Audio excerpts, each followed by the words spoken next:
Hello everyone. आज हम लोग बात करेंगे कि ट्रेडिंग में लोगों को क्यों इतना लॉस होता है, खास करके एफ में। अगर आप देखोगे तो मार्केट खुलता है कितना बजे, 9:15 में, एंड मार्केट क्लोज होता है 3:30 में। एंड ये जो टाइम फ्रेम है ना, 6 घंटा 15 मिनट में, इसमें लगभग 1 मिनट का जो कैंडल स्टिक बनता है वो 375 कैंडल बनता है। अगर आप 5 मिनट का टाइम फ्रेम लेते हो तो 75 कैंडल बनेगा।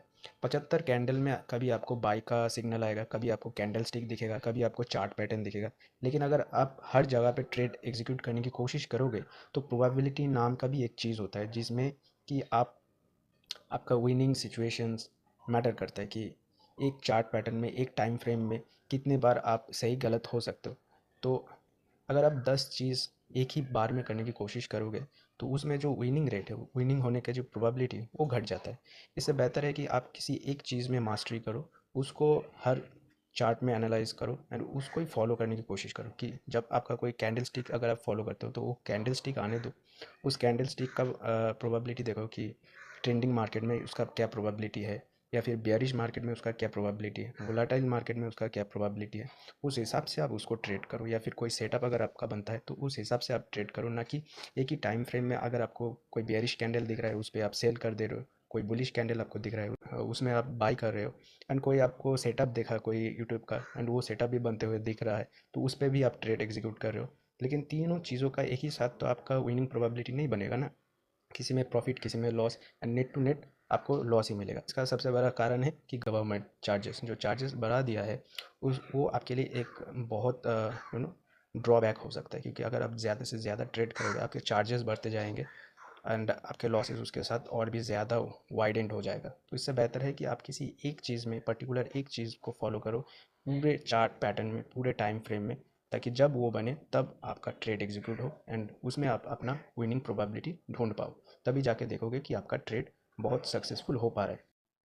ट्रेडिंग एंड इन्वेस्टिंग में दो बेसिक फ़र्क है। अगर आप ट्रेडिंग करते हो, लोग आपको सट्टेबाज बुलाएंगे, सरकार भी आपको सट्टेबाज बोलेंगे। लेकिन इस सट्टा को रोकने के लिए सरकार कोई इंतज़ाम नहीं करेगा, कोई एग्ज़ाम कंडक्ट नहीं करेगा। वो सेबी का जो NISM का एग्ज़ाम है वो पास करके आओ, या फिर आपका जो बेसिक पोर्टफोलियो है उसका अमाउंट 5 लाख से ज़्यादा हो तब आप FNO कर सकते हो। ऐसा कुछ नहीं करेगा। वो बस बोलेगा कि आप, अगर आपको ट्रेडिंग करना है तो हम चार्जेस बढ़ा दे रहे हैं, इससे आपका लॉस और भी थोड़ा बढ़ जाएगा। इससे अगर आपको डर लग रहा है तो आप इसको बंद कर दो, नहीं तो मत बंद करो।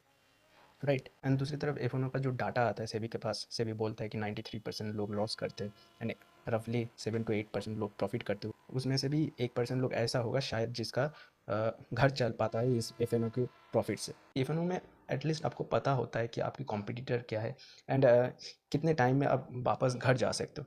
लेकिन इन्वेस्टिंग में ऐसा नहीं है। इन्वेस्टिंग में आप अगर एक अच्छी कंपनी भी लोगे तो देर इज़ स्टिल, अगर आप एक बहुत अच्छी कंपनी भी लोगे तब भी कोई 100% गारंटीड नहीं है कि आप पैसा बना लोगे। हो सकता है कि आगे जाके उस कंपनी में कुछ घोटाला हो जाए, कुछ मिसमैनेजमेंट हो जाए तो आपके पैसे डूब सकते हैं। एंड इन्वेस्टिंग में जो सबसे बड़ी थ्रेट होता है ना, वो होता है टाइम। राइट। क्योंकि अगर आप देख रहे हो कि एक कंपनी बहुत अच्छा कर रहा है, आप पैसा उसमें डाले जा रहे हो एंड एक समय बाद उस कंपनी में कोई फ्रॉड केस या फिर कुछ ऐसा होता है कि जिससे आपका पूरा इन्वेस्टमेंट एक ही, मतलब एक सेकंड में वो वाइप आउट हो जाता है। आपका जो भी प्रॉफिट, वो एक सेकंड में वाइप आउट हो जाता है। आपका जो इन्वेस्टमेंट था वो लॉस में चला जाता है एंड आपको पोजीशन काटना पड़ता है। सबसे बड़ा जो चीज़ सेटबैक करता है वो है टाइम। क्योंकि इतना टाइम उसमें चला जाता है, इतना रिसर्च, सब कुछ पैसा, तो ये वो बहुत ज़्यादा पेनफुल है रैदर देन आप अगर एफ करते हो तो उससे ज़्यादा। एफ में एक्चुअली आपको तो पता होता है कि आपके कंपटीटर जो है इंस्टीट्यूशंस है, एंड अगर आप इंस्टीट्यूशन के साथ चल पाते हो तो आप पैसा सॉरी, अगर आप इंस्टीट्यूशन के साथ चल पाते हो तो ही आप पैसा बना पाओगे। अगर आप अपने कैपिटल का 1% का लॉस लेते हो तो अगर आपको कॉन्जिक्यूटिव 100 लॉसेस मिलते हैं तो आप घर चले जाओगे। अगर आप 2% का रिस्क लेते हो तो कॉन्जिक्यूटिव 50 लॉस होने पर आप घर चले जाओगे। अगर आप 5% का रिस्क लेते हो तो 20 कॉन्जिक्यूटिव लॉसेस होने पर आप घर चले जाओगे। इतना आपको पता होता है। लेकिन इन्वेस्टिंग में ये बिल्कुल भी पता नहीं होता है कि कब आप घर वापस चले जाओगे। बसंत महेश्वरी सर बोलते हैं ना कि कब आपको आपकी पोर्टफोलियो को सांप काट जाएगा आपको पता भी नहीं चलेगा, वैसा ही है। रिसेंटली आप देखो IDFC बैंक में क्या हुआ, काइनिस टेक्नोलॉजी में क्या हुआ। राइट। तो आप किसी के ऊपर आंख बूंद के भरोसा नहीं कर सकते हो। तो आपका पैसा जहाँ से भी बने आप उस चीज़ को ट्राई करो। ट्रेडिंग में मैं बोलूँगा कि आप मल्टीपल चीज़ें ट्राई मत करिए, किसी एक चीज़ में स्टिक रहे, इन्वेस्टिंग में भी रहे।